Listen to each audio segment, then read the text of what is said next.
قاتل وجاهد في سبيل الله وعلى آله وأصحابه الذين قاتلوا وقتلوا وقتلوا لإعلاء كلمة الله. أما بعد فأعوذ بالله من الشيطان الرجيم. بسم الله الرحمن الرحيم. سبحان الذي أسرى بعبده ليلا من المسجد الحرام إلى المسجد الأقصى. صدق الله العظيم. وَإِذَا آج اپنے زخم پنہا کر کے چھوڑوں گا، وَإِذَا آج اپنے زخم پنہا کر کے چھوڑوں گا، لہو رو رو کے محفل کو گلستان کر کے چھوڑوں گا. جلانا ہے مجھے ہر شمع دل کو سوز پنہا سے، جلانا ہے مجھے ہر شمع دل کو سوز پنہا سے، تیری تاریخ راتوں میں چراغاں کر کے چھوڑوں گا. گرامی قدر صدر جلسہ، معزز و مکرم حکم مستحکم اور غیور نوجوان، جب ہم تاریخ کے آئینے میں گزشتہ اقوام کے عروج و زوال کی داستانیں پڑھتے ہیں تو معلوم ہوتا ہے کہ نوجوان نسل ملک و ملت کا ایک قیمتی سرمایہ ہے جس پر ملک و ملت کی ترقی و تنزلی منحصر ہے. اگر کسی معاشرے کو تندرست و توانا نوجوان میسر آ جائیں تو وہ معاشرہ بھی صحت مند و توانا ہو جاتا ہے، کیونکہ قوم کی ساری امیدیں انہی سے وابستہ ہوتی ہیں اور نوجوان ہی اپنی قوم کے لیے عظیم اور ناقابل فراموش کارنامے سر انجام دیتا ہے. تاریخ شاہد ہے کہ نوجوان ہی نے دنیا کی ہر تحریک کے لیے ہر اول دستے کا کردار ادا کیا ہے. احیاء اسلام کی تاریخ اٹھا کر دیکھ لیجئے، آپ کو نوجوان نظر آئیں گے. انقلاب فرانس کی تاریخ اٹھا کر دیکھ لیجئے، آپ کو نوجوان نظر آئیں گے. روم کو ٹکڑے ٹکڑے کرنے والوں کی تاریخ اٹھا کر دیکھ لیجئے، آپ کو نوجوان نظر آئیں گے. سلطنت عثمانیہ کے قیام کی تاریخ اٹھا کر دیکھ لیجئے، آپ کو نوجوان نظر آئیں گے. خود ہمارے ملک کی آزادی کی تاریخ اٹھا کر دیکھ لیجئے، آپ کو نوجوان نظر آئیں گے. اور اس وقت مسجد اقصیٰ کی آزادی کے لیے تگ و دو کرنے والے مجاہدین اقصیٰ کی طرف بھی نظر اٹھا کر دیکھ لیجئے تو آپ کو نوجوان نظر آئیں گے. معزز سامعین، ہم بحیثیت مسلمان اگر اپنی اسلامی تاریخ پر نظر ڈالیں تو قرآن و سنت کی بالادستی اور اقتدار اعلیٰ کے حصول کے لیے نوجوانوں نے ہی اپنا تن من دھن قربان کیا.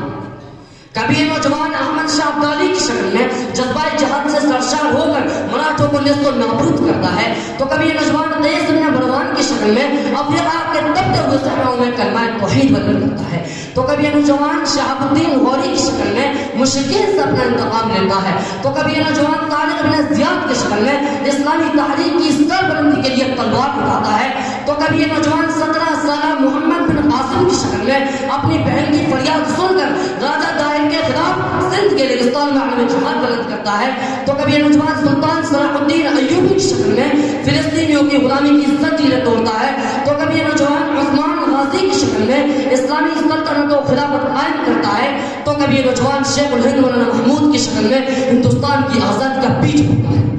مسلمانوں، آج 2 ماہ کا عرصہ گزر چکا ہے، مسجد اقصیٰ خون کے آنسو ہو رہی ہے. میں سلام پیش کرتا ہوں مسجد اقصیٰ کی حفاظت کرنے والے مجاہدین کو. میں آج سلام پیش کرتا ہوں فلسطین کے اس معصوم بچے کو جس کو زخمی حالت میں دیکھ کر اس کی ماں نے پوچھا کہ بیٹا بتاؤ، دنیا کے 200 کروڑ مسلمانوں میں سے تمہاری مدد کے لیے کوئی نہیں آیا؟ تو اس بچے نے اپنی ماں کو جواب دیا کہ اماں اگر آج کے دن جبرائیل بھی آ کر مجھ سے کہے گا کہ کیا میں تمہاری مدد کروں تو میں اس کو بھی وہی جواب دوں گا جو حضرت ابراہیم علیہ السلام نے کہا تھا کہ ہمیں کسی اور کی مدد کی نہیں بلکہ اللہ کی مدد کی ضرورت ہے. اٹھ باندھ کمر مرد مجاہد کا جگر لے، اٹھ باندھ کمر مرد مجاہد کا جگر لے، مومن ہے تو پھر مسجد اقصیٰ کی ضرورت لے. اس لیے میرے نوجوان ساتھیوں، اٹھو، کھڑے ہو جاؤ. اب وقت آ چکا ہے کہ اب ہم اٹھ کر میدان میں آ جائیں. اب ہم کس کا انتظار کر رہے ہیں کہ جب شیخ الاسلام حضرت مفتی تقی عثمانی صاحب جیسی عظیم المرتبہ شخصیت اس بات کا اعلان کر چکی ہے، فتویٰ دے چکی ہے کہ ہر مسلمان پر اپنی استطاعت کے مطابق مجاہدین اقصیٰ کی حمایت و مدد فرض ہے. تو اب ہم صرف دعاؤں پر ہی اکتفا نہیں کر سکتے. ہاں صرف دعاؤں سے ایمانی فریضہ ادا نہ ہوگا، بلکہ کم از کم ہم اتنا تو ضرور کر سکتے ہیں کہ اسرائیل کی طرف سے نکلنے والے پروڈکٹس اور نشریات کا منظم شکل میں بائیکاٹ کریں.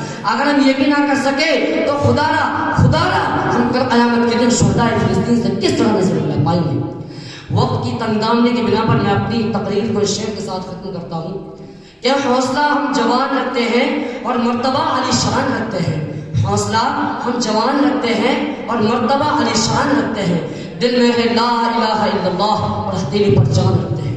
وآخر دعوانا الحمدللہ رب العالمین۔